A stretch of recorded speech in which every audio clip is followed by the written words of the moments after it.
कविता प्रस्तुत किए जा रहा हूँ।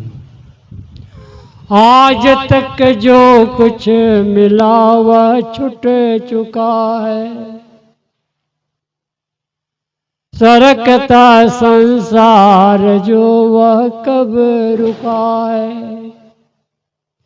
प्रेमियों के प्यार सपने से टूटे हैं, मान्यताओं के मेरे दुनिया लुटे हैं।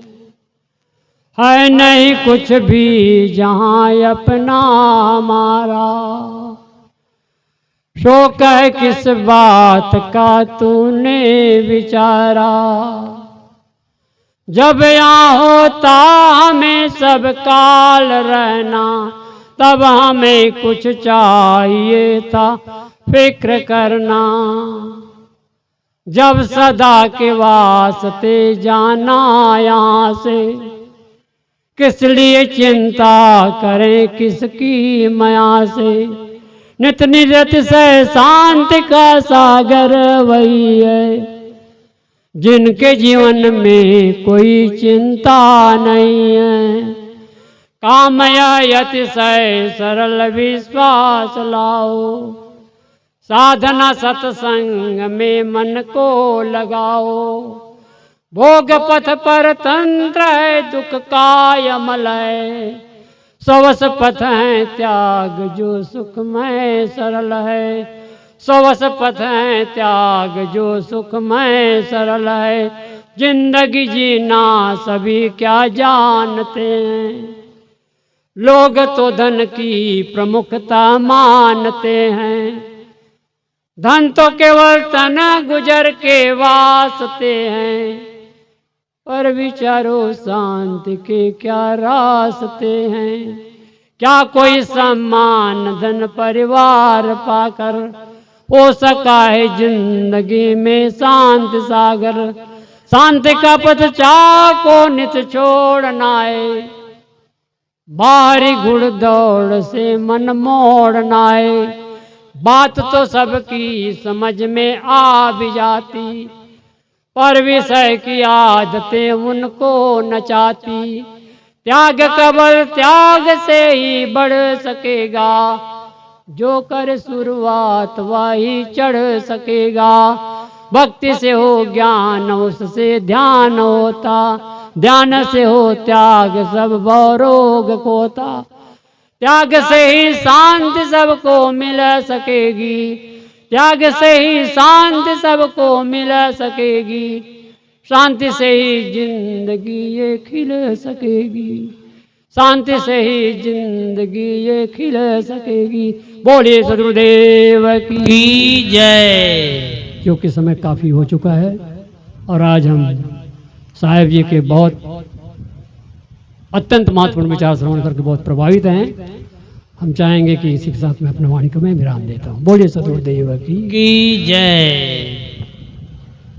अभी हम सब परम पूज्य गुरुदेव जी के आशीर्वचन कविता के माध्यम से श्रवण किए। आज त्रिदिवसीय कार्यक्रम का दूसरा दिन है जो समापन की दिशा में है। कल के लिए मैं निवेदन किए जा रहा हूँ। कल कार्यक्रम का तीसरा दिन और आखिरी दिन का कार्यक्रम रहेगा, जिसमें आप सबसे मैं यही आशा और किया हूँ। डायरेक्ट मुझे नहीं मिला है, मैं कहा हूँ कि जानकारी नहीं है, तो मुझे भी 5-10 मिनट बोलने का मौका दिया है। मैं आप सभी से कहूंगा, कहीं से मेरी वाणी में त्रुटि हो और किसी को समझ में आए, वो मात्रा लगा ले, माफ करने की चेष्टा न करें। पारक सिद्धांत में माफी देने की चेष्टा नहीं है। अपने आप समझ गए तो बहुत बढ़िया है, न संतों द्वारा पूछ लो, समझे जाओ। मैं एक छोटी सी बात कहना चाहूंगा। आज 1-2 शब्द हैं, तकरीबन उन दोनों शब्दों पर लड़ाई झगड़ा जारी। जहां पत्नी है और जहां पति है, दोनों पति पत्नी के नाम पे विवाद जारी। क्या माता लोग हाथ उठा करके बता सकते हैं क्या ये विवाद है या नहीं? और जो हमारी बूढ़ी माताएं बैठी हैं, हमारे बुजुर्ग बूढ़े बैठे हैं, उनके जमाने में 1-2 शब्द हुआ करते, पति और पत्नी। इन शब्दों की इतनी कीमत हुआ करती, इतनी कीमत हुआ करती जिसका कोई आकलन नहीं था। आज ये दोनों शब्द इतने बेकार हो गए। मेरा मानना मैं सबका नहीं कहूंगा, जहां तक मैं गया हूं और जहां तक मैंने देखा सुना है वहां तक की मैं बात कर रहा हूं। ये पति और पत्नी दोनों पतन की ओर है, दोनों पतन की ओर हैं। और खासकर दोनों नहीं, अगर उनकी संतान भी हो गई है, एक या दो है, वो भी पतन की ओर है। माने क्यों? झूठी ताड़ी मत बजाना। अगर किसी के विचार में है तो दबा दबा कर बजा देना, जो इस झगड़े में जारी है।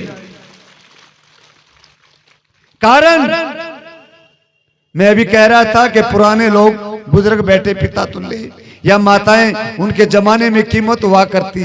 आज वो कीमत बदली क्यों? कि लड़ाई झगड़ा तो सब देख रहे हैं, वहां लड़ाई नहीं मिलेगी, वहां झगड़ा नहीं मिलेगा। जहां पत्नी अपने पति को पति परमेश्वर भगवान मानती होगी, वहां झगड़ा नहीं होगा। जो पति अपनी पत्नी को धर्म पत्नी कहकर बोलेगा, मैं गारंटी देता हूं आज के जमाने में खाने की चीज घी से महंगा कोई नहीं होगा। जिसका घी 1500-2000 रुपए किलो, एक महात्मा गुजरात से आए, इनसे पूछ लो, गिर गाय का घी तो 2000 रुपए किलो। आपके क्षेत्र में भी होगा 1000, 1200, 1500 रुपए किलो। अगर वो गिर जाए, नष्ट हो जाए, तब भी झगड़ा नहीं होगा। पत्नी कहे, काय हो गया पति देव, कोई बात नहीं, अपने से बना है, फिर बन जाएगा, तो झगड़ा नहीं होगा। और वही पत्नी कुछ ना कुछ करे, दे मार करे, दे मार करे, तो झगड़ा जारी, घी तो आने वाला है। मेरा कहने का भाव ये है, सभी संत नहीं हैं, सभी मंत नहीं हैं। शादी भी मेरी बहन बेटी 5-7 हैं, जो मेरी माताएं बहनें परिवार से जुड़ी हैं।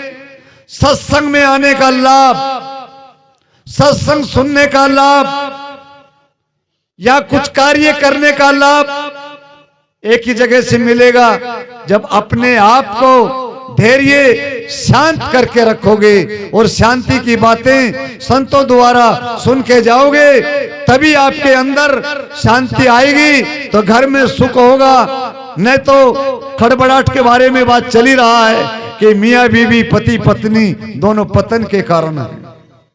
तो मैं संतों के बीच में ज्यादा नहीं कहूंगा। एक मेरा ये भाव था 2-5 मिनट का बोलने का, वो मैं बोल दिया हूं। इस बात पर विचार करें, पूरा पूरा अमल करें कि दो सुन लेना, दो सुनाना नहीं।